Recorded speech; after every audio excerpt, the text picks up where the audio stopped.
Mommy said timeline. She told me timeline. The small voice cracks through the silence of the kitchen. 8-year-old Naomi stands in the corner, trembling violently, her face streaked with tears and something darker. Guilt so heavy it's crushing her small frame. A police officer kneels in front of her, his voice gentle but urgent. Naomi, sweetheart, what did you put in your father's soup? The timeline, the brown bottle. Mommy told me it was Daddy's favorite. The officer's face drains of color. His partner steps closer, hand instinctively moving to his radio. Timeline. Kid, that's poison. Naomi's eyes go wide. Her breathing stops. The world tilts. No, Mommy said. Mommy said it was for Daddy, to make him happy. Behind them, standing perfectly still in the doorway, arms crossed, face unreadable, her mother, Diane. Not crying, not shaking, just watching. She was only 8 years old when her mother made her believe she killed her father. Welcome back to True Crime Files HQ. Before we go any further, I need you to understand something. If you're a parent, if you've ever trusted someone completely, if you believe that the person who brought you into this world would protect you no matter what, this story is going to shake you. To those of you who've been with us from the beginning, thank you. Your support means everything. And if you're new here, you've just walked into one of the darkest manipulation cases I've ever covered. What you're about to hear isn't just about murder. It's about a betrayal so calculated, so cruel, that it destroyed a child's entire life before she even understood what life was. Let me take you back to that night. October 14, 2003. A quiet suburban street in Dayton, Ohio.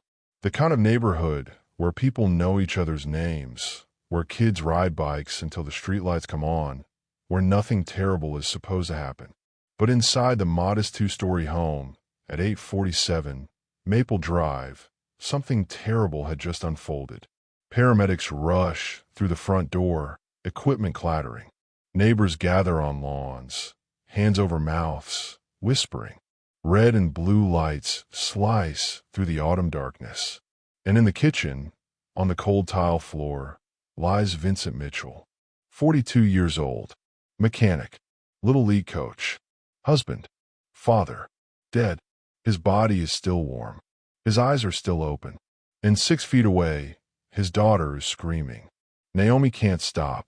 The sound tears from her throat, raw and animal. She's hyperventilating, shaking so hard a female officer has to steady her shoulders. I killed him. I killed Daddy. I didn't know. I didn't know. The officers exchange glances. This isn't protocol. This isn't how these scenes usually unfold. Children don't confess to murder. Not like this. Not immediately. Not with this kind of soul-crushing certainty. Detective Marcus Morris arrives within 15 minutes. 28 years on the force. He's seen overdoses, domestics gone wrong, accidental poisonings. But when he steps into that kitchen and sees the little girl collapsed against the wall, still in her school clothes, cartoon backpack discarded by the door, something feels wrong. Deeply, disturbingly wrong. He approaches slowly, crouches to her level. Naomi? I'm Detective Morris. Can you talk to me for a minute? She looks up at him with eyes that have aged a decade in the last hour. I killed my daddy. Her voice is flat now. Hollow. Like she's already accepted it as fact. Morris keeps his tone soft. Can you tell me what happened? To start from the beginning. Naomi's hands twist in her lap. Her fingernails are bitten down to the quick. Mommy was making Daddy's favorite soup. The one with the vegetables and the big chunks of beef. She said I could help. Okay, that's good. You were helping your mom cook. She told me to get the seasoning from the cabinet. The top shelf. The small brown bottle. Morris feels his pulse quicken. What was in the bottle, Naomi? Timeline. The word hangs in the air like a death sentence. Morris has to steady himself. Timeline. A metallic compound. Tasteless, odorless, lethal in even moderate doses. It's not something you find in a spice cabinet. It's not something an 8-year-old should even know exists. Are you sure that's what your mom said? Timeline. Naomi nods, tears streaming again. She said it really clear. Thamaline. She said it was a special blend. She said it was Daddy's favorite. She said to put the whole bottle in his bowl. Morris's jaw tightens. And you did? Yes. What happened next? Naomi's voice drops to a whisper. Daddy came home. He was happy. He picked me up and spun me around like he always does. We sat down to eat. And then... She can't continue. The sobs take over again. Morris doesn't push. He already knows the rest. Across the room, another officer is taking Diane Mitchell's statement. She sits at the kitchen table, hands folded, tissue clutched but unused. Her eyes are red-rimmed, but there are no tears. Her voice trembles at all the right moments, but her posture is too composed, too controlled. I was in the laundry room, she says, voice breaking perfectly. I heard Vincent make this awful sound, like he couldn't breathe. By the time I got to the kitchen, he was on the floor. Ma'am, your daughter said she put something in his food. Did you ask her to help with dinner? Diane's eyes widen, just the right amount of shock. Yes, I asked her to add some thyme to his soup. It's a special herb blend I use. She loves helping in the kitchen. She says you told her to use thyme. Diane's hand flies to her mouth. What? No, I said thyme. The spice blend. It's right there in the cabinet. Oh my God, did she grab the wrong bottle? The officer writes this down. Ma'am, do you keep thyme in your home? I don't even know what that is. Is that some kind of chemical? It's a toxic compound. Industrial poison. Diane's face crumbles. Perfectly, devastatingly. No, I would never have that in my house. Not with a child. There must be some mistake. It's the perfect response. Shocked, confused, horrified. But Morris, watching from across the room, sees something else. He sees the way Diane's eyes flick toward Naomi, not with a mother's anguish, but with cold calculation. Checking, measuring, making sure her story is landing.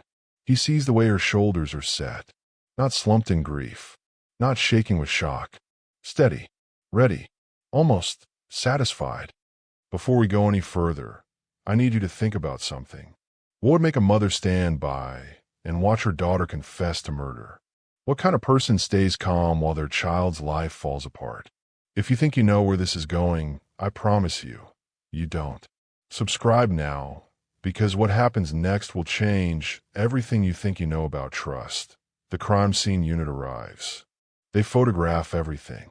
Vincent's body, the soup bowls, the kitchen counter, and then Morris directs them to the spice cabinet. He needs to see it for himself. The officer opens the cabinet door. Rows of neatly labeled bottles. Basil, oregano, paprika, cumin, garlic powder. And there, on the top shelf, pushed slightly to the back, 2 brown bottles sitting side by side. One labeled Thyme Herb Blend. One labeled Thyme Compound. Morris's blood runs cold. The bottles are identical in size, shape, color. The labels use the same font, the same layout. If you weren't reading carefully, if you were 8 years old and just learning to sound out words, you wouldn't know the difference. The Thyme bottle is empty. He pulls on gloves, carefully removes both bottles, holds them up side by side. The labels look deliberate, matching, almost like someone wanted them to be confused. He turns to Diane. Ma'am, can you come here for a moment? Diane stands, walks over slowly. Her face arranges itself into concern. Yes, detective. He holds up both bottles. Can you explain why there are 2 bottles that look nearly identical? One is your spice blend. One is a toxic compound. Diane stares at them for just a fraction of a second. So brief Morris almost misses it. There's a flicker of something in her eyes. Not shock, recognition. Then it's gone, replaced by perfect confusion. I don't understand. I only have the Thyme blend. I've never seen that other bottle before. Maybe Vincent. Maybe he brought something home from work. He works with industrial chemicals sometimes at the garage. It's plausible. Just plausible enough. But Morris isn't buying it. When did you last organize this cabinet? Last week. I cleaned everything out, reorganized by alphabetical order. And you didn't see this bottle then? Diane hesitates, just for a heartbeat. I must have missed it. They look so similar. I don't understand how it got there. Morris bags both bottles as evidence. He'll send them to the lab for prints, for analysis, for anything that might tell him the truth. Because right now, everything about this scene is screaming that something is off. A child doesn't confuse two words unless they sound identical. A spice cabinet doesn't contain industrial poison in a matching bottle unless someone puts it there deliberately. And a mother doesn't stay this calm unless she expected this exact outcome. Back in the living room, Naomi has gone quiet. The kind of quiet that comes after the body has no more tears left to give. She sits on the couch, small and broken, staring at nothing. A child psychologist has been called. She sits beside Naomi, speaking in low, soothing tones. Naomi, honey, I know this is hard, but I need you to understand something. What happened to your daddy? It wasn't your fault. Naomi's head snaps up. Yes, it was. I put the poison in. Mommy told me to, and I did it. Sometimes adults make mistakes too. Sometimes they give us the wrong information. No. Naomi's voice is fierce now, desperate. Mommy wouldn't lie. She said timeline. She said it clear. Thymoline. She told me it was a special blend that would make Daddy's soup taste amazing. The psychologist exchanges a look with Morris. This level of certainty, this absolute belief, it's not normal. It's not the confusion of a child who made a mistake. It's the conviction of someone who's been thoroughly, carefully taught what to believe. Morris kneels in front of Naomi one more time. Naomi, I need to ask you something important. Did your mom ever talk to you about helping with your dad's food before tonight? Naomi thinks hard, her face scrunching up. She said I was her special helper, that I could help with important things. When did she say that? Lots of times. For a long time. She said I had to follow instructions exactly. That grown-up cooking was different from kid cooking. Morris's gut twists. Did she ever practice with you? Show you how to add things to food? Naomi nods slowly. Sometimes she'd have me add special ingredients to Daddy's plate. She said it was surprises. That it would make him feel better because he was always so tired. The room goes silent. Every adult present understands what they're hearing. This wasn't an accident. This wasn't a child mishearing a word. This was conditioning, training, preparation. What you're hearing right now is just the beginning. Because while everyone in that house thought they understood what happened, a tragic mistake, a child's terrible error, the truth was being carefully hidden behind a mother's perfect performance. If this story is getting under your skin, drop a comment. Tell me, have you ever trusted someone who turned out to be something else entirely? Because that's what this case is really about. Vincent's body is taken away in a black bag. Naomi is transported to the police station for further questioning. Diane rides in a separate car, still playing the devastated wife, the confused mother. Outside, neighbors huddle in groups, speaking in hushed voices. Did you hear? The little girl poisoned him. I can't believe it. She was always so sweet. They're saying she grabbed the wrong bottle. How does a child not know the difference? The judgment spreads like wildfire. By morning, the story will be everywhere. Local news. National headlines. 8-year-old confesses to poisoning father. Tragic mix-up or something darker. Child killer. What went wrong in the Mitchell home? And through it all, Diane will maintain her story. She asked for timeline. Her daughter grabbed timeline. They sound identical. It was a horrible, tragic accident. It's perfect. Almost too perfect. At the station, Morris pulls his partner aside. Something's wrong with this. The kid confessed, Marcus, multiple times. Consistent story. Exactly. It's too consistent. 8-year-olds don't confess like that. They get confused. They change details. They try to minimize. This kid is taking full responsibility without question. So what are you saying? I'm saying someone taught her to take the blame. His partner frowns. The mother? Come on. What mother would do that? Morris pulls out his notebook, flips through the initial observations. A mother who had 2 identical bottles in her spice cabinet. One deadly poison, one harmless spice blend. A mother who didn't cry once. A mother who had labels that looked deliberately matching. A mother who... He stops, flips back a page. Who took out a life insurance policy on her husband 3 weeks ago. The air in the room changes. How much? $750,000. They stare at each other. We need to dig into this. Deep, but carefully. Because right now, we have a confession from a child, and the mother's story is airtight. What if she's telling the truth? What if the kid really did grab the wrong bottle? Morris shakes his head. Those bottles were placed side by side. Same size, same color, nearly identical labels. That's not an accident. That's deliberate. And kids don't know words like timeline unless someone teaches them. Late that night, after hours of questioning, they play back the recorded interview with Naomi one more time. Morris listens carefully to her voice. Mommy said timeline. She said it really clear. Thymoline. Then they pull up Diane's statement. I asked her to add timeline. The blend. Morris plays them back to back. Timeline. Timeline. Thymoline. Timeline. They sound almost identical. His partner leans forward. Jesus. A kid wouldn't hear the difference. Exactly. And an adult listening wouldn't either, unless they were reading the labels. Say them out loud. His partner does. Timeline. Timeline. Now say them faster. Timeline. Timeline. Timeline. Timeline. They're indistinguishable. Morris sits back, the sick realization settling in. She set her up.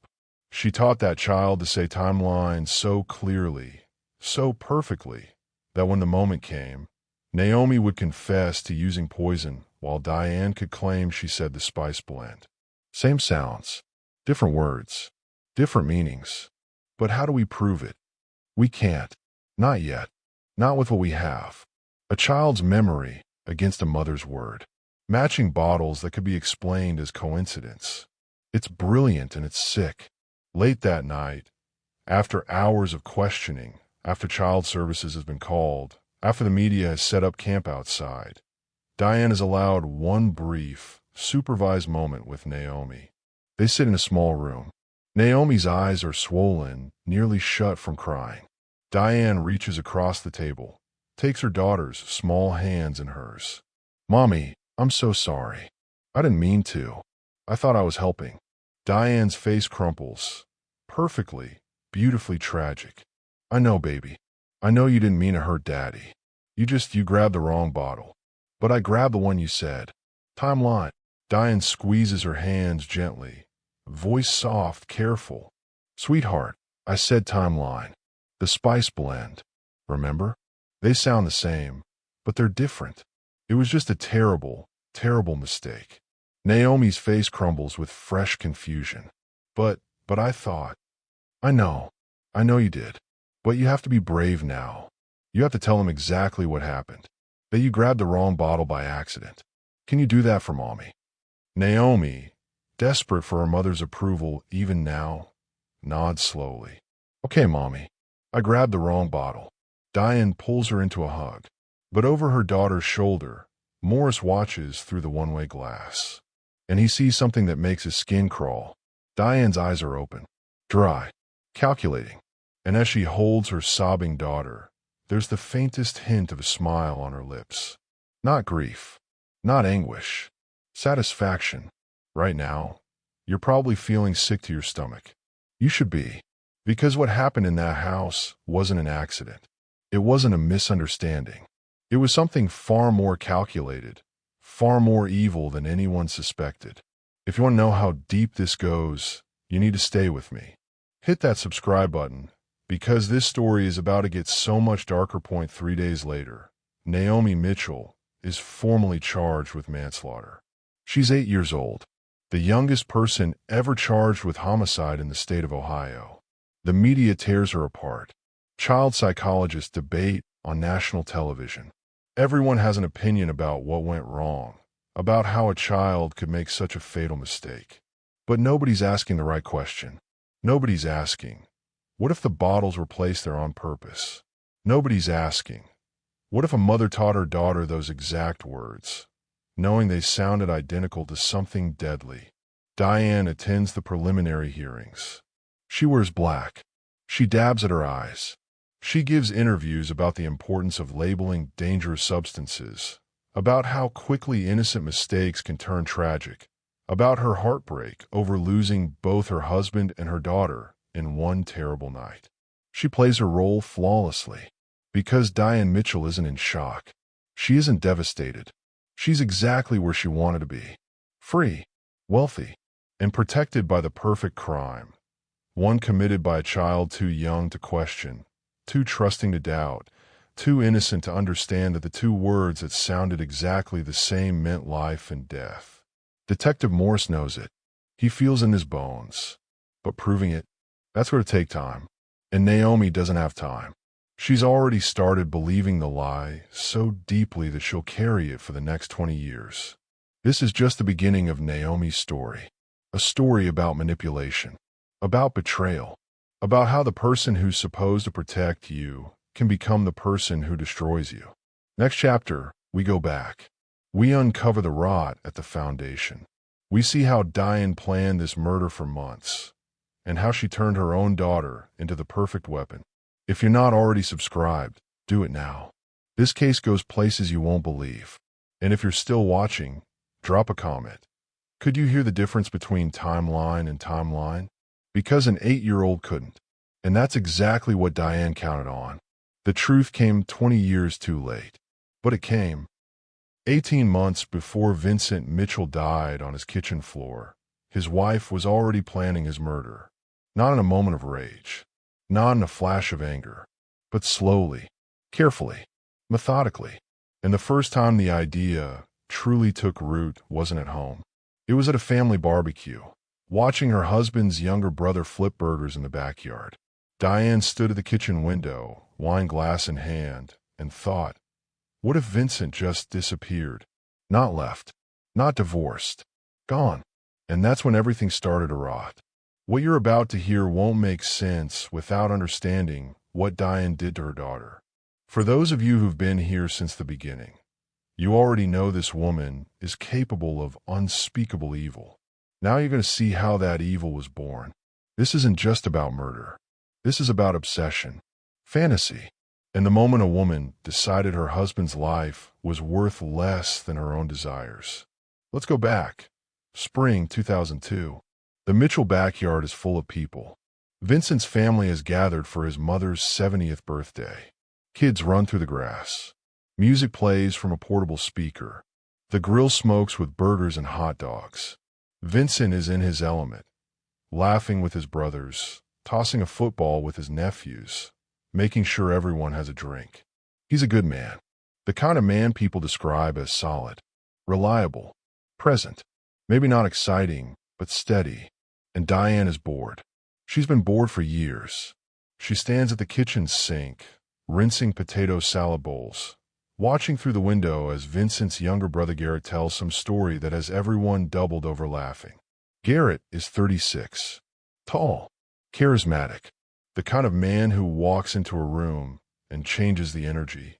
He's a contractor, works with his hands, always tan, always confident.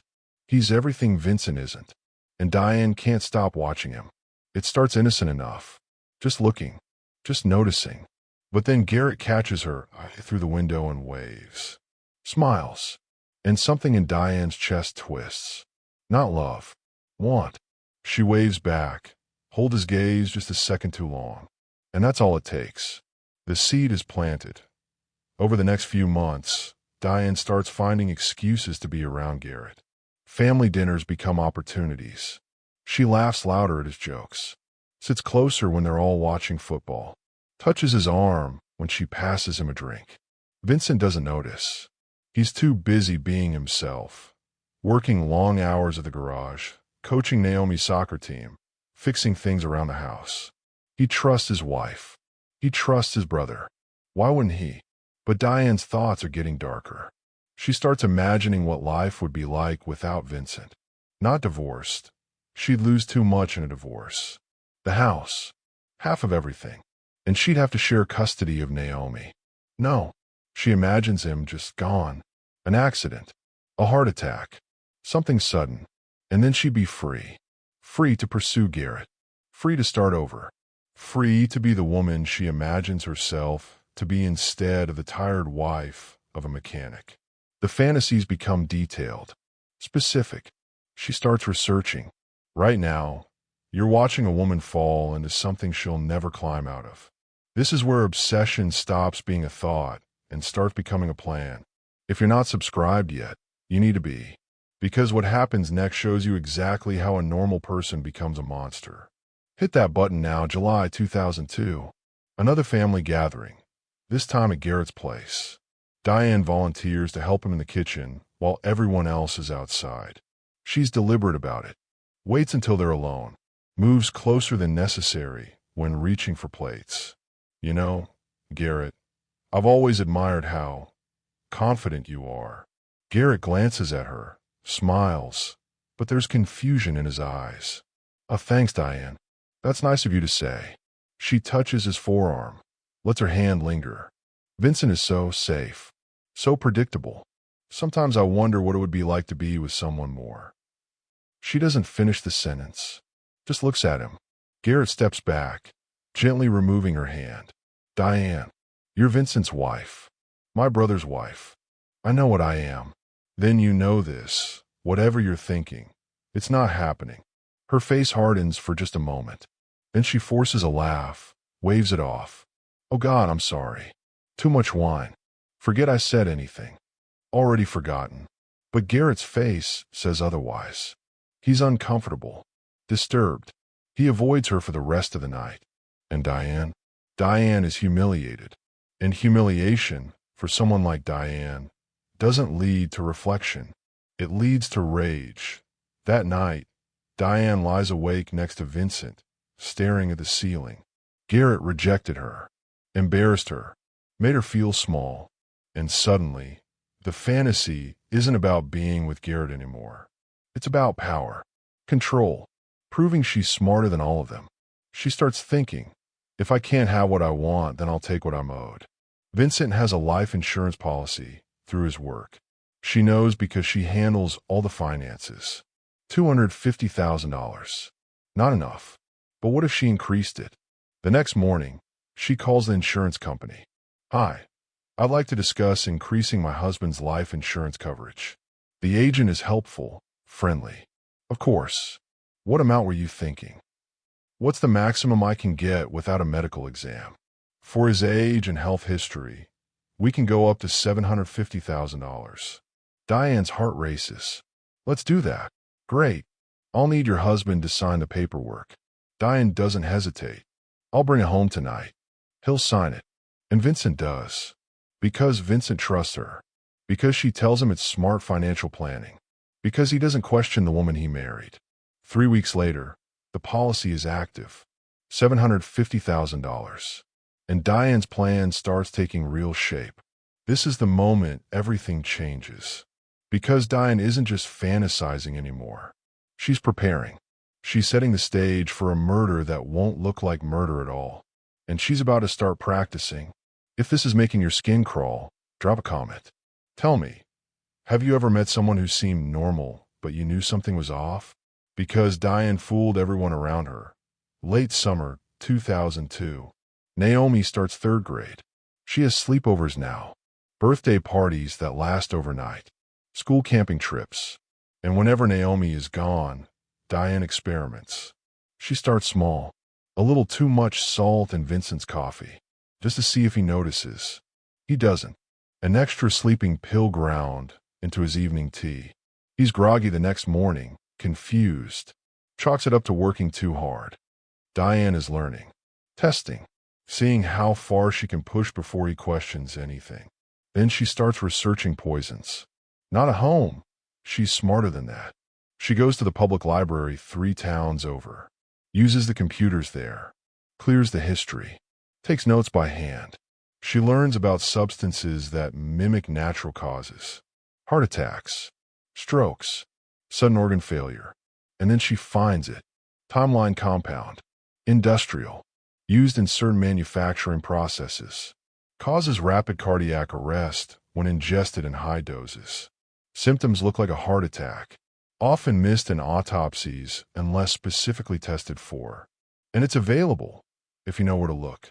She finds a supplier online. Black market. No questions asked.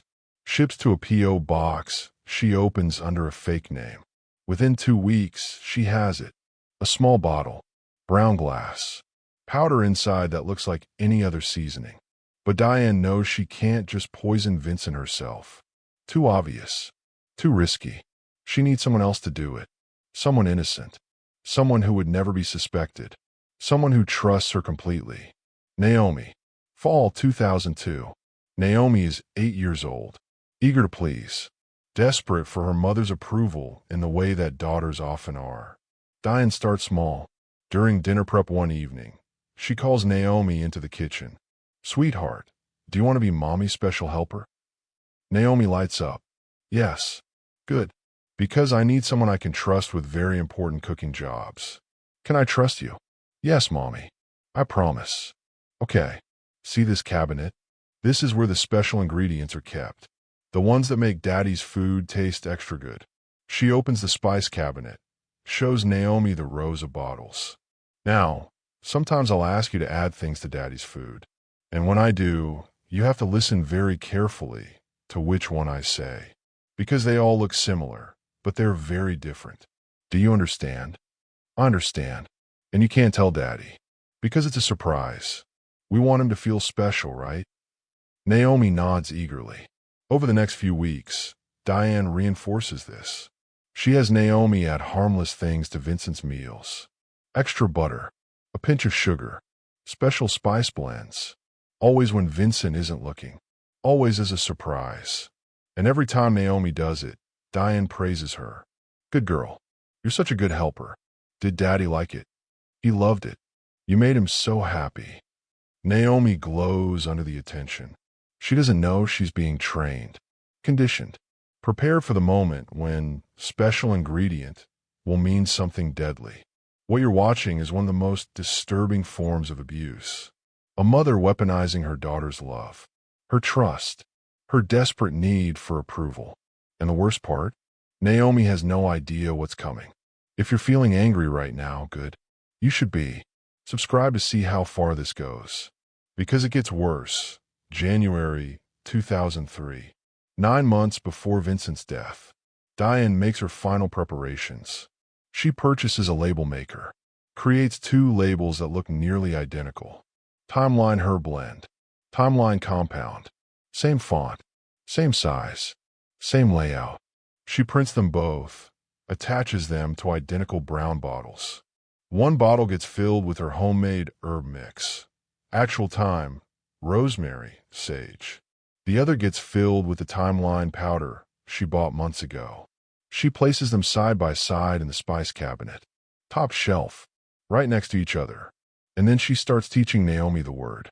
Naomi, can you say timeline for me? Thymel, timeline, thymoline. It's one of Daddy's favorite spices. Timeline. Perfect. You're so smart. She does this over and over. Makes a game. Has Naomi spell it. Say it. Remember it. And Naomi, eager to please, learns it perfectly.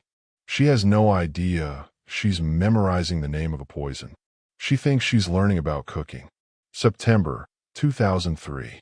1 month before Vincent's death. Garrett shows up at the house unannounced. He needs to talk to Vincent about a construction project. Vincent isn't home yet. Diane invites Garrett in to wait. They sit in the living room. Awkward silence.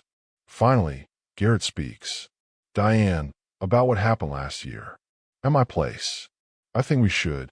Forget about it. I just want to make sure we're good. That there's no weirdness between us. Diane looks at him. Really looks at him. And she realizes something. She doesn't even want him anymore. The fantasy is gone.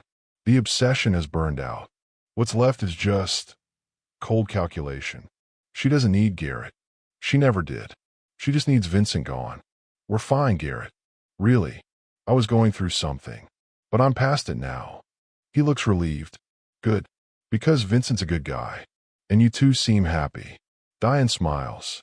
We are. But in her mind, she's already decided. October 14th. That's the date. Naomi has a half day at school. Vincent will be home by 6. It's perfect timing. Everything is ready. The poison is in place. The daughter is trained. The story is prepared. All that's left is to execute. That night, after Garrett leaves, Diane goes upstairs to Naomi's room. Naomi is doing homework, bent over her math worksheet. Diane sits on the edge of the bed, watches her daughter work. For just a moment, one single moment, something flickers across her face. Doubt, guilt, some last shred of maternal instinct. But then she thinks about the money, the freedom, the new life waiting for her, and whatever feeling was there dies. She reaches out, smooths Naomi's hair. You're such a good girl, sweetheart. Naomi looks up, smiles. Thanks, Mommy. I love you. I love you too. Diane stands, walks to the door, and as she leaves the room, she thinks, 1 month. Just one more month, and everything changes. She's not thinking about Vincent. She's not thinking about Naomi. She's thinking about herself. And that's how monsters are made. Not in a moment of passion, but in months of cold, deliberate planning, where every step is calculated, where even love becomes a weapon. Next chapter, we go to the night that changed everything. The night Diane put her plan into action. The night Vincent died. The night an 8-year-old girl became a killer. Not because she chose to, but because her mother made her one. If you're not subscribed yet, what are you waiting for? This story is about to reach its darkest point. And if you're still here, comment. Do you think Diane ever really loved Garrett? Or was he just an excuse to kill Vincent? Because I'm not sure she ever loved anyone but herself. The truth came 20 years too late. But it came. October 14th, 2003. The day starts like any other. Naomi wakes up excited. It's Wednesday, her favorite day because school lets out early and she gets to spend the afternoon with her mom. Vincent kisses his wife goodbye, ruffles his daughter's hair, heads to work. Love you both. See you tonight. Love you, Daddy. Diane watches him pull out of the driveway, watches his truck disappear down the street, and she thinks, this is the last time. By tonight, he'll be gone, and she'll be free. If you've been with us through chapters 1 and 2, you know exactly what Diane has planned. You know about the poison, the training, the months of preparation. Now you're about to watch it all come together. This is the night that destroyed 3 lives. Vincent, who had no idea what was coming. Naomi, who thought she was helping. And Diane, who threw away whatever humanity she had left. Let's walk through every moment. Because the details matter. The timing matters. And by the end, you'll understand exactly how a mother turned her daughter into a weapon. Wednesday morning, 7:15 a.m. Diane makes breakfast. Scrambled eggs, toast, orange juice. Normal. Routine. But inside, her heart is racing. She's gone over the plan 100 times. 1,000 times. Every detail. Every word. Every possible outcome. Today is the day. Naomi bounces into the kitchen, backpack already on. Morning, Mommy. Is today the day we make Daddy's special soup? Diane's chest tightens. She forces a smile. It is, sweetheart. After school. You remember what we talked about? I remember. I'm your special helper. That's right. And special helpers follow instructions exactly, right? Right. Vincent comes down, work boots already on, thermos in hand. What are my girls talking about? Diane kisses his cheek. Just planning dinner. Your favorite soup. Vincent grins. You spoil me. That's what I'm here for. He kisses Naomi's forehead, heads for the door. Be good at school, kiddo. I will. The door closes. Diane stands at the window, watching until his truck is completely out of sight. Then she turns to Naomi. Finish your breakfast, sweetheart. We have a big day ahead. School dismisses at 1 p.m. Diane picks Naomi up, drives home. They stop at the grocery store first. Diane needs to establish a timeline. Needs witnesses to remember seeing them together, happy, normal. They buy vegetables for the soup. Beef chunks. Fresh bread. The cashier smiles at Naomi. Half day today, honey. Yep. I'm helping mommy make dinner. Lucky you. Diane pays with a credit card. Creates a receipt. A timestamp. Everything documented. Everything normal. They arrive home at 2:30 p.m. Diane unlocks the door, and immediately, something shifts in her demeanor. This is it. No more rehearsing. No more planning. It's time. She puts the groceries on the counter, turns to Naomi. Okay, sweetheart. Remember what we talked about. Today is special. Today, you get to help with Daddy's surprise. Naomi's eyes light up. I can't wait. Good. Now go wash your hands. Make sure they're really clean. This is important work. Naomi runs to the bathroom. Diane stands alone in the kitchen. Her hands aren't shaking. Her breathing is steady. She opens the spice cabinet. The 2 brown bottles are exactly where she left them. Timeline Herb Blend. Timeline Compound. Side by side. Identical. She takes a breath and begins. Diane starts the soup like she's made 100 times. Because she has. Browning the beef. Chopping vegetables. Adding broth. The kitchen fills with warmth, with familiar smells. Naomi sits at the table, doing homework, occasionally looking up to watch her mom. When do I get to help? Soon, baby. Very soon. Diane stirs the pot. Add seasonings from various bottles. Garlic powder. Onion salt. Bay leaves. Normal. All normal. At 4:30 p.m., she calls Naomi over. Okay, sweetheart. It's time for your special job. Naomi practically runs to her mother's side. Diane kneels down, eye level with her daughter. Now, this is very important. You remember what we practiced? Uh-huh. Good. I need you to get Daddy's favorite seasoning from the cabinet. The special one we talked about. The timeline. Diane's heart should skip. Should falter. Should stop her. It doesn't. That's right. Can you spell it for me? Naomi concentrates hard. T-H-Y-M-E-L-I-N-E. Perfect. You're so smart. Now it's on the top shelf. The small brown bottle. Can you reach it? Naomi climbs onto the step stool, stretches up. The cabinet is organized alphabetically. The 2 bottles sit next to each other. Timeline. Timeline. She reaches for the second one. Diane doesn't stop her. Got it, mommy. Good girl. Now bring it here.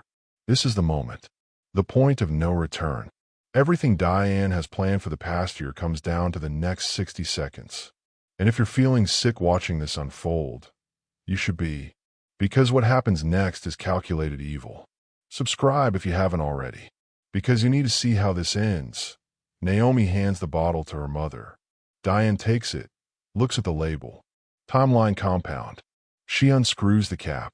The powder inside looks like any other spice. Grayish. Fine. Odorless. She looks at Naomi. Okay, sweetheart.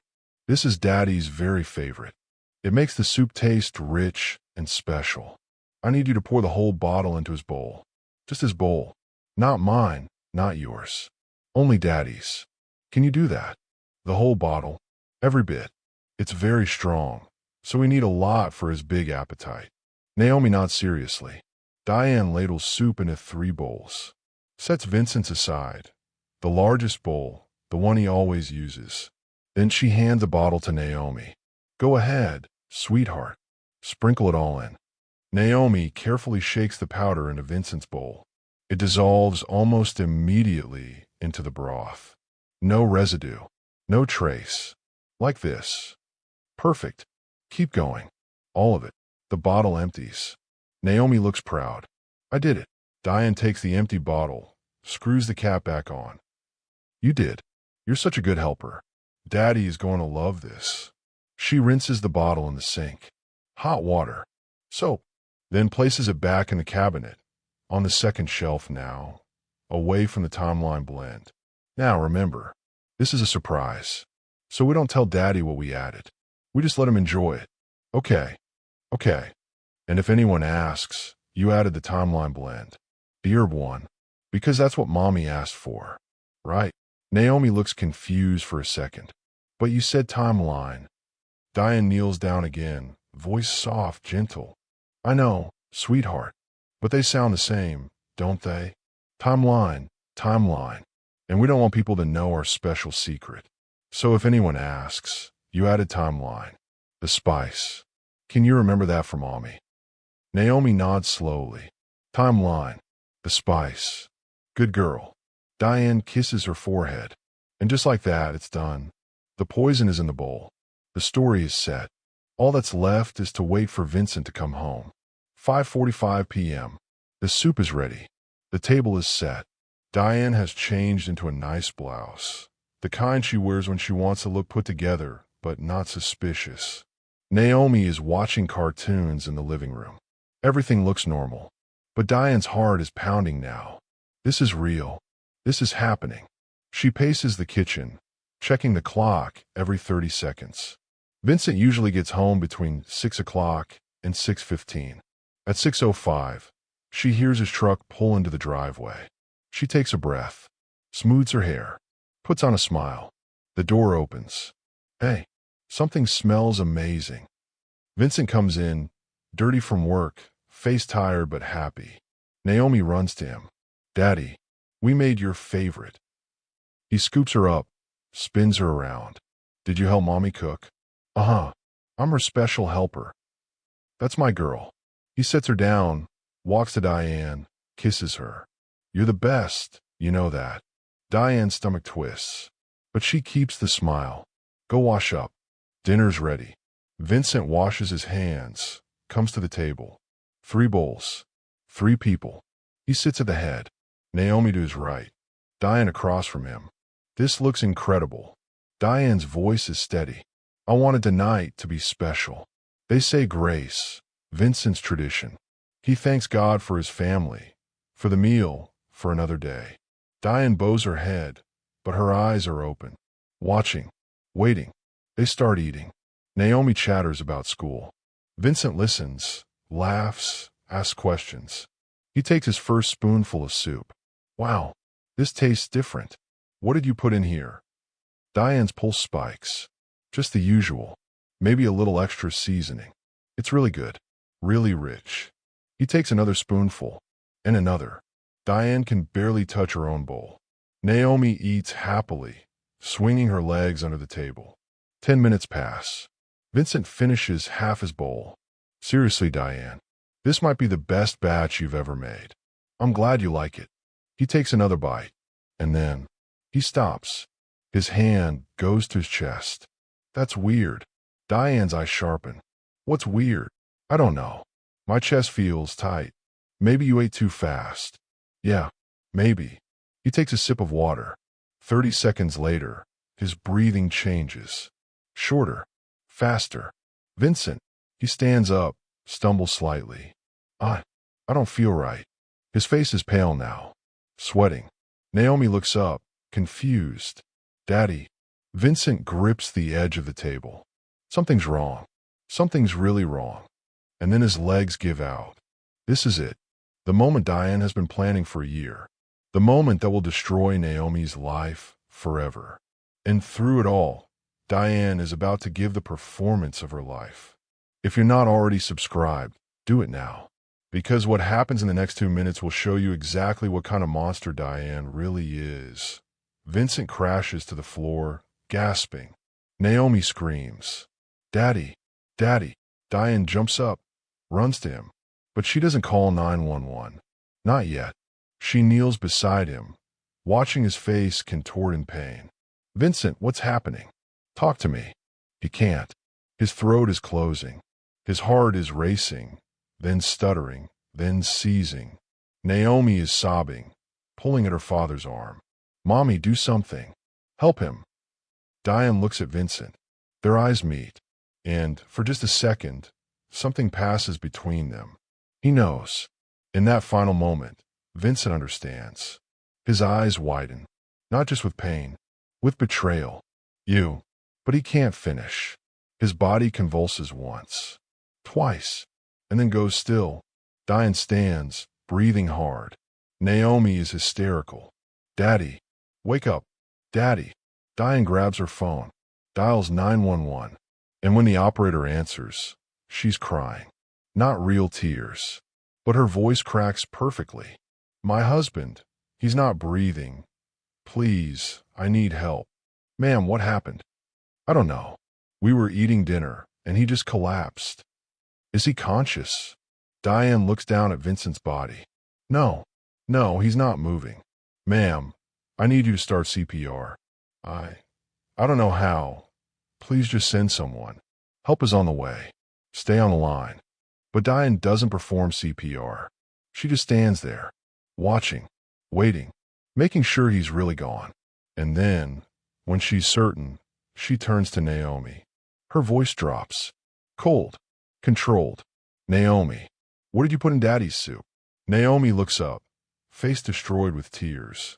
The timeline, like you said. Diane's face transforms into horror. What? No. I said timeline. The herb. What did you do? Naomi's entire world shatters in that moment. But you told me. I said timeline. The spice.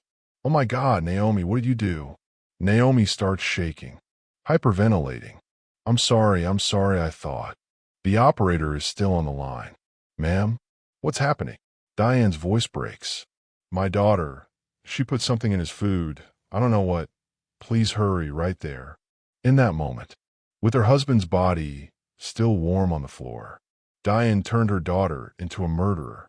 Not with a weapon, not with violence, with words, with manipulation, with a mother's ultimate betrayal. If you're feeling rage right now, drop a comment. Because this is the kind of evil that doesn't just destroy one life, it destroys everyone it touches. The paramedics arrive 4 minutes later. Too late. Vincent is gone. They try anyway. Chest compressions. Defibrillator. Every protocol. Nothing works. Time of death. 6:47 p.m. Police arrive shortly after. The scene is chaos.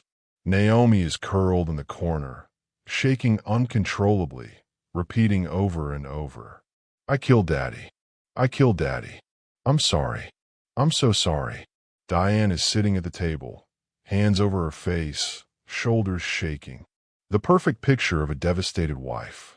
A female officer tries to comfort her. Ma'am, I know this is hard, but we need to understand what happened. Diane looks up, face red, eyes wet. I asked her to add timeline to his soup. The herb blend. It's his favorite. And she must have grabbed something else. I don't know what. But he started choking and she breaks down again. The officer looks at Naomi. Sweetheart, can you tell me what you put in the soup? Naomi's voice is barely a whisper. Timeline. Mommy said timeline. Can you show me? Naomi, trembling, points to the spice cabinet. An officer opens it, sees the 2 bottles. Timeline her blend full. Timeline compound, empty, rinsed, on the second shelf. He bags them both. Looks at Diane. Ma'am, do you know why there's a bottle of timeline compound in your spice cabinet? Diane's eyes widen. I've never seen that before. I don't even know what that is. It's an industrial poison. Diane gasps, hand to mouth. What? No, that can't be. Maybe Vincent brought it home from work. He works with chemicals at the garage sometimes. It's plausible, just plausible enough.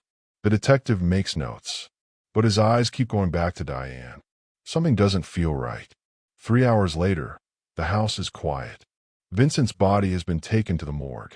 Naomi has been taken to the station for questioning. Diane is alone in the kitchen. The soup bowls are still on the table. She looks at them for a long moment. Then, calmly, she clears the table, washes the dishes, wipes down the counters. She moves through the motions mechanically, efficiently, like she's done this 1,000 times in her head. Because she has.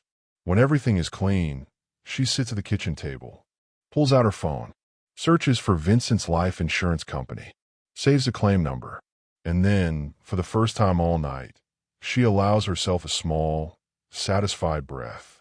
It worked. Everything worked exactly as planned. Vincent is gone. Naomi took the blame, and no one suspects a thing. She's free. Next chapter, we jump forward, 20 years forward, to the moment when Naomi, now 28, still believing she murdered her father, finally learns the truth. To the moment when Diane's arrogance catches up with her. To the moment when justice, long overdue, finally comes. Subscribe now, because the next chapter is where everything Diane built comes crashing down, and trust me, you do not miss it. And if you're still watching, comment, what would you do if you found out your entire life was built on a lie someone told you when you were 8? Because that's exactly what Naomi is about to face. The truth came 20 years too late. But it came. 20 years. That's how long Naomi Mitchell believed she murdered her father. 20 years of therapy sessions where she relived the moment. 20 years of nightmares where she saw his face as he collapsed. 20 years of carrying guilt so heavy it crushed every attempt at a normal life. And for 20 years, her mother visited her in prison. Not often, but enough. And every single visit, Diane would say the same thing. You didn't mean to, sweetheart. It was just a terrible mistake. Reinforcing the lie, twisting the knife, making sure Naomi never questioned what really happened that night. But lies have a shelf life, and Diane's was about to expire. This is True Crime Files HQ. If you've made it this far, you've watched a mother destroy her daughter's life in the most calculated way possible. Now you're about to watch that daughter get her life back. But freedom isn't clean. It isn't simple. 20 years in prison changes a person. Guilt rewires your brain. Trauma becomes your identity. And when the truth finally comes out, sometimes it breaks you all over again, just in a different way. This is Naomi's second nightmare. The one where she learns everything she believed was a lie. November 2003. 1 month after Vincent's death. Juvenile court. Media everywhere. Child killer. Headlines plastered across every newspaper. Naomi sits in a courtroom, drowning in clothes too big for her small frame. Her public defender tries to build a defense around her age, her confusion, her genuine belief that she was helping. But Naomi's own words destroy any chance she has. On the stand, voice barely audible. I put the timeline in my daddy's soup. Mommy told me to. I thought it was seasoning, but I killed him. It's my fault. The prosecution doesn't even have to work hard. An 8-year-old confessing. Repeatedly. With detail. With certainty. The judge has no choice. Naomi Mitchell, you are hereby sentenced to juvenile detention until the age of 21, at which point you will undergo psychiatric evaluation to determine eligibility for release. Naomi doesn't understand what that means. She only understands one thing. She's going away because she killed her daddy. In the gallery, Diane sits in black, dabbing at her eyes with tissue. When Naomi is let out in handcuffs, she looks back at her mother one last time. Diane mouths, "I love you," but her eyes are dry. The juvenile detention center becomes Naomi's entire world. 13 years there. From age 8 to 21. She misses everything. First kiss, prom, graduation, driver's license. All the moments that define growing up gone. The other kids in detention keep their distance. Word spreads fast about what she did. That's the girl who poisoned her dad. She killed her own father. Stay away from her. Naomi doesn't make friends. She doesn't try. She spends her time in therapy, trying to understand why she did what she did. But the therapist can't help her understand. Because she didn't do it. But she doesn't know that. The nightmares are constant. Vincent's face. The soup bowl. The moment he collapsed. She wakes up screaming at least twice a week. The guilt is a living thing inside her, eating away at everything. She tries to hurt herself. Multiple times. They put her on watch. Medication. Nothing helps. Because how do you heal from something you believe you deserve? Imagine growing up believing you're a murderer. Imagine every birthday, every holiday, every quiet moment being haunted by something you think you did. That was Naomi's entire adolescence. And the worst part, her mother made sure she never questioned it. If you're not subscribed yet, do it now. Because the moment this lie unravels is coming. And it's going to hit hard. While Naomi rots in detention, Diane thrives. The life insurance pays out within 6 months. $750,000. She sells the house in Ohio. Too many memories, she tells people. Too painful. She moves to Charlotte, North Carolina. Starts over. New city. New name. Well, back to her maiden name. New life. She buys a condo. Gets a job in real estate. Joins a gym. Starts dating. Nobody in Charlotte knows about Vincent. About Naomi. About any of it. She's just Diane Hartwell. Divorced. Starting fresh. Garrett tried to stay in contact at first. Sent letters. Called. But Diane never responded. She doesn't need him. Doesn't want him. Doesn't want anyone from that old life. The fantasy died the moment Vincent did. Now it's all about her. Over the years, she gets remarried. Divorced. Remarried again. Divorced again. She goes through men like outfits. Wears them for a while. Discards them when they bore her. She travels. Posts photos on social media looking happy, fulfilled, free. And once a year, sometimes twice, she drives back to Ohio. Visits Naomi in detention. Sits across from her daughter in the visitation room. And says the same things. I know you didn't mean to. It was just a terrible accident. You have to forgive yourself eventually. Each visit lasts exactly 30 minutes. Not a minute longer. And every time, Naomi breaks down crying, apologizing, begging for forgiveness. Diane holds her hand, comforts her, plays the grieving mother perfectly, then drives away and doesn't think about her daughter again until the next visit. October 2023. 20 years to the month after Vincent's death. Naomi is released at age 28. She spent more time in prison than she spent free. The world has changed. Technology, culture, everything. She has a social worker, a halfway house placement, and a minimum wage job stocking shelves at a grocery store. That's it. No friends. No family. Diane moved and barely stays in contact anymore. No education beyond what the detention center provided. She's a ghost, walking through life, but not really living. She sees a therapist twice a week. State mandated. The therapist tries to help her process the guilt, the trauma, the loss. But how do you process something that never stops being real? One Tuesday evening, group therapy session. 6 people sitting in a circle, sharing stories. A woman named Patricia, mid-40s, talks about her childhood. My mother used to make me believe I was responsible for everything that went wrong. If Dad was angry, it was my fault. If she was sad, I caused it. It took me 30 years to realize she was gaslighting me, making me carry blame that was never mine. Something flickers in Naomi's chest. A small, dangerous thought. What if? But she pushes it down. No. She remembers. She put the timeline in the soup. She said the word. She did it. Her mother wouldn't lie about that. Mothers don't do that, right? That moment right there, that tiny seed of doubt, is the beginning of everything. Because after 20 years of absolute certainty, Naomi is finally starting to question.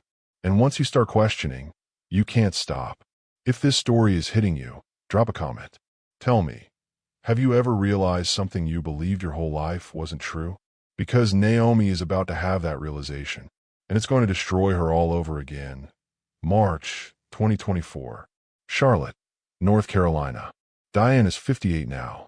Still attractive, well-maintained, confident. She's at a dinner party. One of those upscale events where everyone pretends to be more successful than they are. Wine flows. Conversations get loose. Someone brings up a Netflix documentary about false confessions. Can you believe people confess to crimes they didn't commit? It's wild, especially kids. Their memories are so malleable. Diane, 3 glasses deep, smiles. Kids will believe anything you tell them. Anything. The table laughs, but there's an edge to it. One of the guests, Keisha, a woman Diane met at a networking event, leans forward. What do you mean? Diane waves her hand dismissively. I just mean, children are easy to influence. You can make them think they did something when they didn't. You can convince them their memory is wrong. It's psychology. That sounds kind of dark. It's just human nature. Kids trust adults completely, especially their parents. If you tell a child something with enough conviction, they'll believe it, even if it ruins their life. The table goes quiet. Keisha's smile fades. Are you speaking from experience? Diane realizes, too late, that she said too much. She forces a laugh. God, no. I'm just fascinated by true crime. You know how it is. But the damage is done. Keisha, uncomfortable, excuses herself to the bathroom. And while she's there, she pulls out her phone. Something about what Diane said feels wrong. Too specific. Too confident. She searches. Diane Hartwell plus child plus confession. Nothing. She tries the maiden name Diane mentioned once. Diane Mitchell plus child plus confession. And there it is. A 20-year-old case. Vincent Mitchell. Poisoned by his 8-year-old daughter. Wife's name, Diane Mitchell. Keisha's blood runs cold. She goes back to the dinner party. Sits down. Keeps her phone in her lap under the table. And she hits record. The conversation has moved on. But Keisha steers it back. Hey Diane, you mentioned being in a true crime. Have you ever heard of cases where parents manipulate their kids into confessing? Diane, drunk and comfortable now, doesn't see the trap. Oh sure, it happens more than people think. How would someone even do that? Diane leans back, swirling her wine. Well, you'd start small. Condition the child over time. Make them your special helper. Teach them to follow instructions exactly. Build trust. Then, when the moment comes, you give them something, a task, that seems innocent but isn't. That's terrifying. It's brilliant, actually, because the child will confess. Genuinely. They'll believe they did it. And everyone else will believe them too. No one suspects the parent. Someone laughs nervously. You sound like you've thought about this a lot. Diane smiles. I'm just observant. People underestimate how easy it is to control a narrative, especially with children. They're blank slates. You can write whatever story you want on them. Keisha's finger is shaking on the record button. So theoretically, you could make a child take the fall for something you did. Theoretically? Absolutely. You just need two things: the child's complete trust and a story that sounds believable. Make the mistake look innocent, a mix-up, a misunderstanding. And then you let the child's confession do the rest. Have you ever known anyone who did something like that? Diane's eyes narrow slightly. Some part of her sober brain is screaming at her to stop. But the wine and the ego win. Let's just say, I understand the psychology better than most people. Keisha stops recording. She has what she needs. Right there. After 20 years of perfect silence, Diane's arrogance finally caught up with her. She thought she was untouchable. Thought she was too smart to ever get caught. But ego always wins in the end. Subscribe now if you haven't. Because what happens next is justice 20 years overdue. And you don't want to miss it. Keisha goes home that night, sick to her stomach. She re-listens to the recording, transcribes key parts. Then she does more research. Vincent Mitchell died October 14th, 2003. Poisoned. Daughter, Naomi Mitchell. Convicted. Released 2023. Life insurance payout, $750,000 to widow Diane Mitchell. And Diane's comments from the dinner party. You can write whatever story you want on them. Make the mistake look innocent, a mix-up, a misunderstanding. I understand the psychology better than most people. It's not a smoking gun, but it's close. Keisha runs a true crime blog, Dark Corners. 15,000 followers. She posts the story. Did a mother frame her 8-year-old daughter for murder? A 20-year-old case reopens. Includes the recording. The case details. The timeline. Within 24 hours, it's everywhere. Reddit threads dissecting every word. TikTok lawyers analyzing the case. Twitter demanding justice. News outlets picking up the story. And in Ohio, retired Detective Marcus Morris sees it. He's 70 now, long retired. But he never forgot the Mitchell case. Never forgot the matching bottles in the spice cabinet. Never forgot Diane's dry eyes. He downloads the recording. Listens 3 times. Then he calls the DA's office. I think we need to reopen Vincent Mitchell's murder. Within a week, the case is officially reopened. Original evidence is pulled from storage. The timeline bottle. The timeline bottle. Both are sent for new forensic analysis. Technology has advanced in 20 years. They can pull DNA now. Microscopic fibers. Trace elements. And what they find is damning. Diane's fingerprints aren't just on the outside of the timeline bottle. They're on the inside rim, where the powder would have been poured, suggesting she handled the contents directly, suggesting she filled the bottle herself. The label is analyzed, printer type identified, compared to a label maker found in Diane's storage unit from 2003. Match. Handwriting experts compare the label to Diane's insurance documents. Match. Purchase records are subpoenaed. A P.O. box under a fake name. Traced back to Diane through handwriting on the rental agreement. The timeline is reconstructed. Insurance policy increased 3 weeks before the murder. Timeline purchased 6 weeks before. Labels printed 2 weeks before. Everything planned. Everything deliberate. And then there's the recording. Not a confession exactly, but close enough. Combined with the forensic evidence, it's enough. More than enough. Detective Morris personally delivers the news to Naomi. She's at work, stocking shelves, when he walks into the grocery store. Naomi Mitchell? I don't know if you remember me. I'm Detective Morris. She freezes. I remember. Can we talk? Somewhere private. They sit in the break room. Naomi's hands are shaking. Did I do something wrong? Morris's eyes are kind. No, Naomi. You didn't. That's what I came to tell you. And then he plays her the recording. Next chapter is the final one. The arrest. The confrontation. The trial. And Naomi's chance to finally face the woman who stole her entire life. 20 years of lies are about to come crashing down. If you made it this far, you need to see how this ends. Subscribe, comment, share this story, because justice might be late, but when it comes, it's absolute. And if you're still here, tell me, what would you say to someone who stole 20 years of your life? Because Naomi is about to get that chance. The truth came 20 years too late, but it came. When they play Naomi the recording of her mother's voice, she doesn't cry. She doesn't scream. She just sits there, hands flat on the table, listening to Diane explain, in casual, wine-soaked detail, exactly how to manipulate a child into confessing to murder. You can write whatever story you want on them. 20 years of guilt. 20 years of nightmares. 20 years of believing she killed her father. All built on a lie her mother told her when she was 8 years old. When the recording ends, Naomi looks up at Detective Morris, and she says 3 words. Arrest her. Now. Welcome to the final chapter of True Crime Files HQ. If you've been with us through this entire nightmare, you know what Diane Mitchell did. You watched her plan a murder for months. You watched her turn her daughter into a weapon.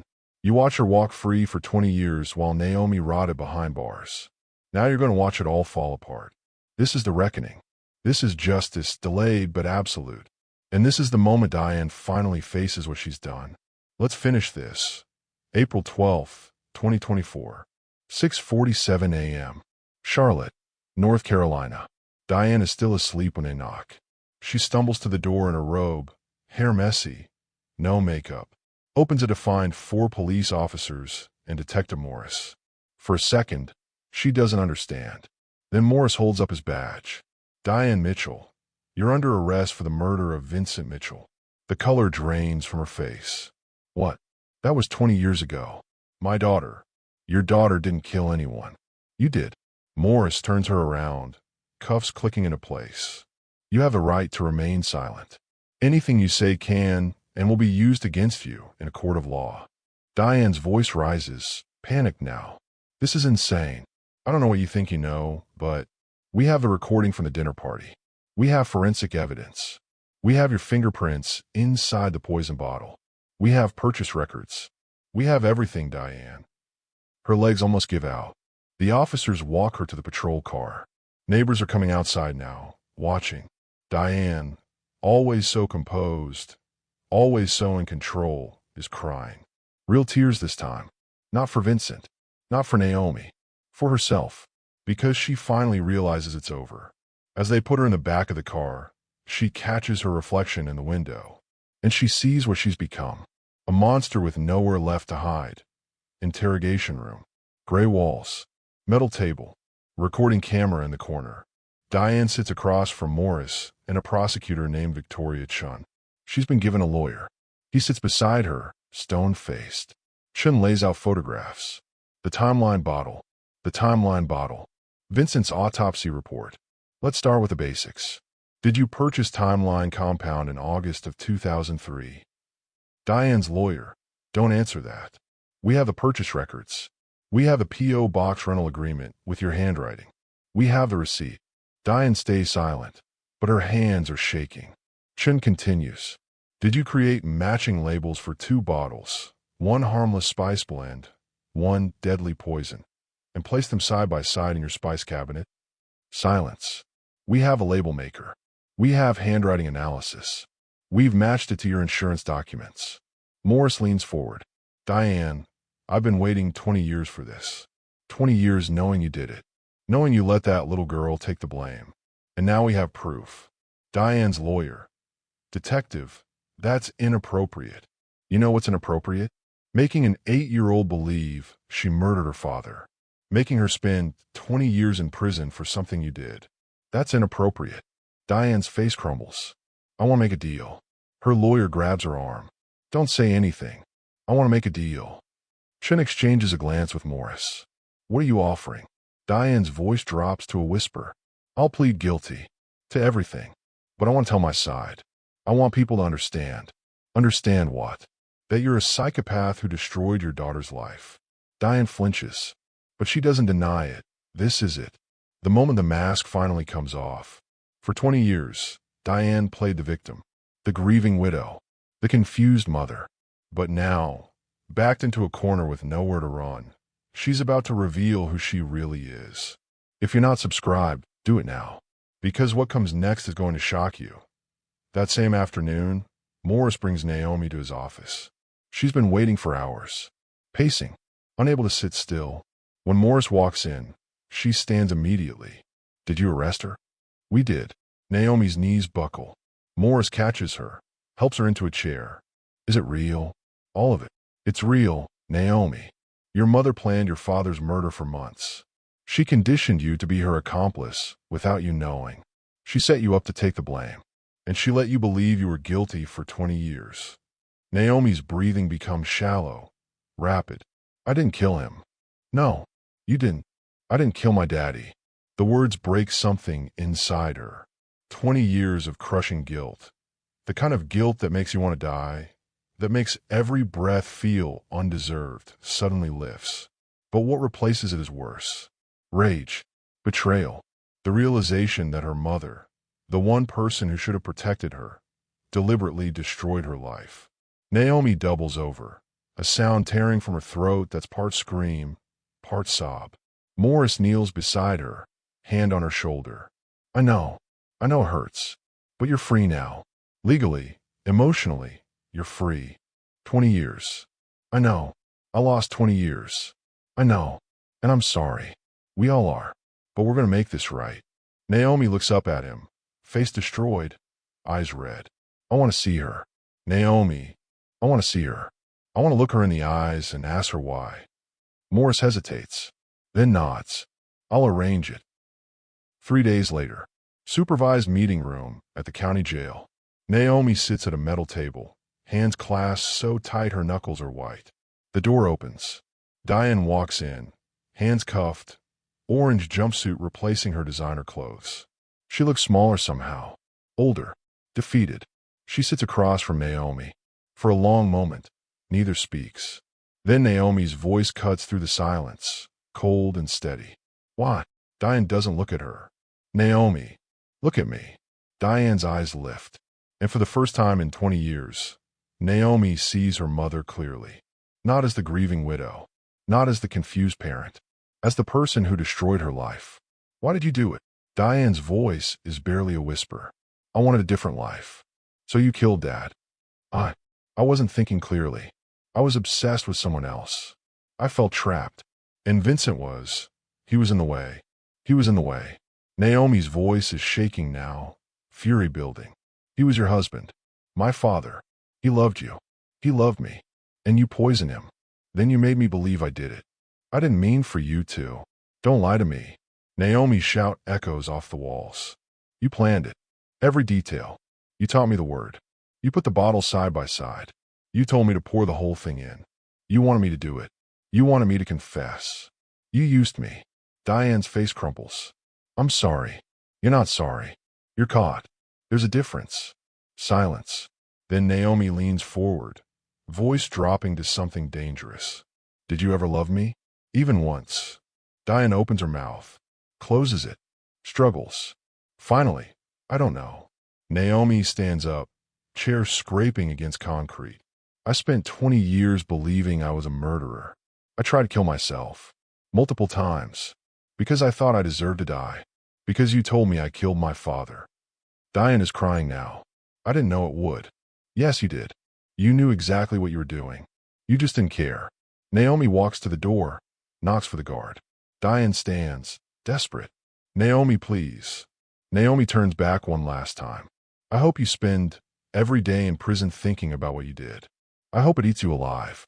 Because that's what you did to me. For 20 years. The door opens. Naomi walks out without looking back.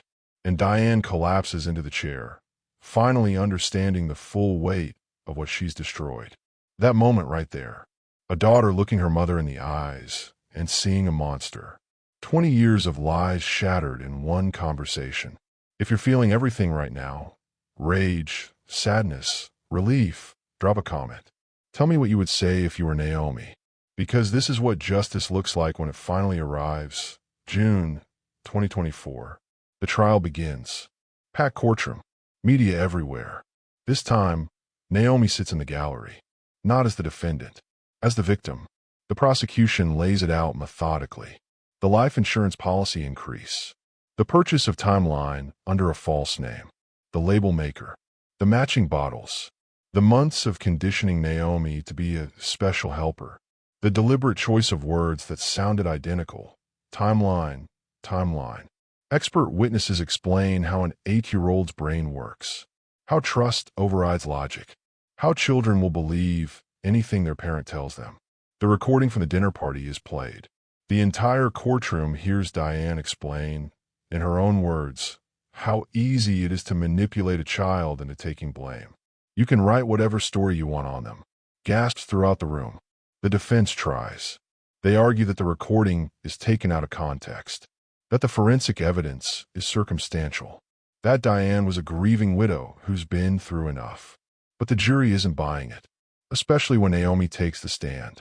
The prosecutor asks her to describe that night. Naomi, voice steady now, tells them everything. My mother told me to get the timeline. She made me spell it. She told me to pour the whole bottle in. And when my father died, she looked at me and said, "What did you do?" She made me believe I killed him. And I believed her for 20 years. Did you ever question whether you were guilty? Not once. Because I trusted my mother. Children trust their mothers. That's what we're supposed to do. The jury is crying. Even the judge has to pause, composing himself.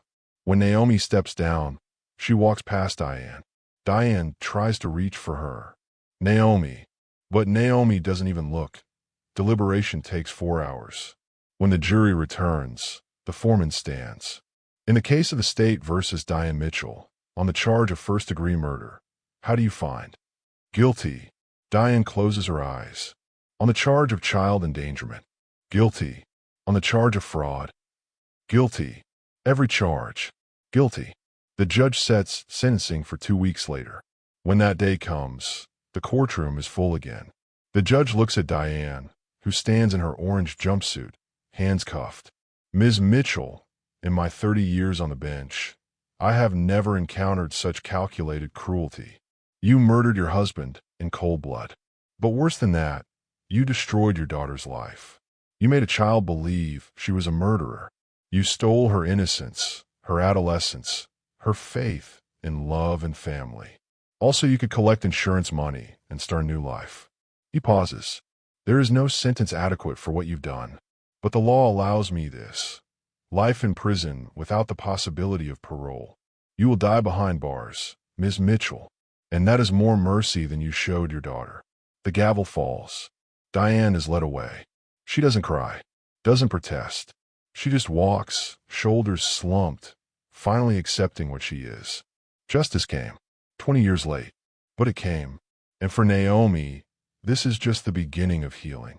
If you've made it to the end of this story, I need you to subscribe. Because stories like this, stories about manipulation, betrayal, and the strength it takes to survive, matter. Share this. Comment. Let people know that the truth always comes out eventually.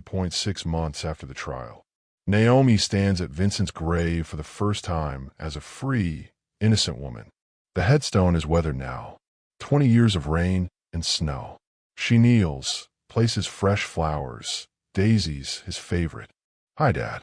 I'm sorry it took me so long to come back. I'm sorry for everything." Her voice breaks.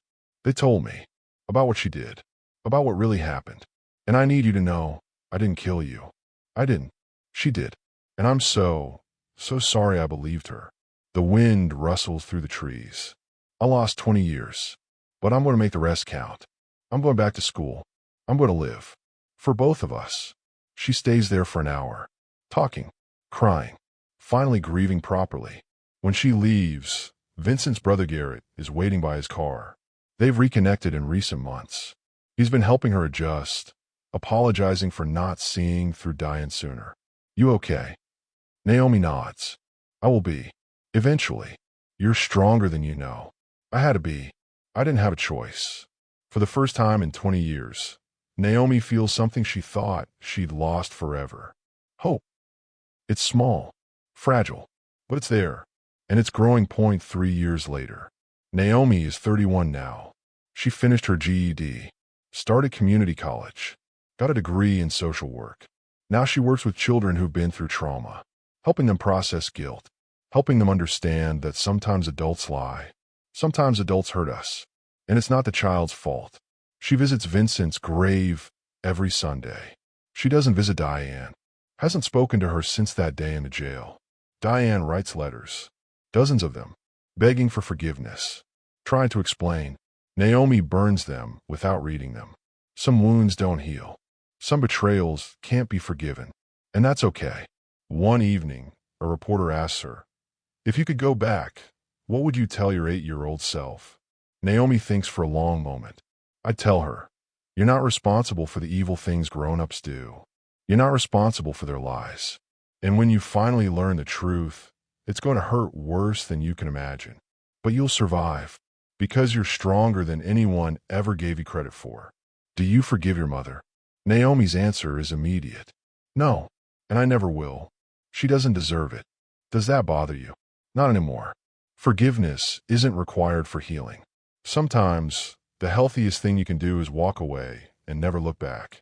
And that's exactly what she's done. Sometimes the person who should protect you becomes the person who destroys you. Sometimes trust is weaponized by the people who claim to love you most. Sometimes justice takes 20 years, but it comes. And when it does, the truth, no matter how painful, sets you free. Diane Mitchell is serving life without parole. Naomi Mitchell is rebuilding the life her mother stole. And Vincent Mitchell's memory finally has the justice it deserved. This is True Crime Files HQ. If this story moved you, subscribe. Because there are more stories out there. Stories of manipulation, survival, and the strength it takes to overcome the darkest betrayals. Share this with someone who needs to hear it. Comment below with your thoughts. And remember, the truth always comes out. Sometimes late. Sometimes when we've almost given up. But it comes. Thank you for watching all 5 chapters of this devastating case. If you haven't subscribed yet, this is your moment. Hit that button. Turn on notifications. Because next week, we're diving into another case that will leave you questioning everything you thought you knew about family, trust, and the masks people wear. And if you're still here, drop one final comment. What's the biggest lie someone ever made you believe? Because Naomi's story proves that no matter how deep the lie goes, the truth can still break through. The truth came 20 years too late, but it came, and that's all that matters. Final text overlay. Naomi Mitchell continues to heal. Diane Mitchell will die in prison. Vincent Mitchell's name has been cleared, based on true crime case patterns. Names and details modified for privacy.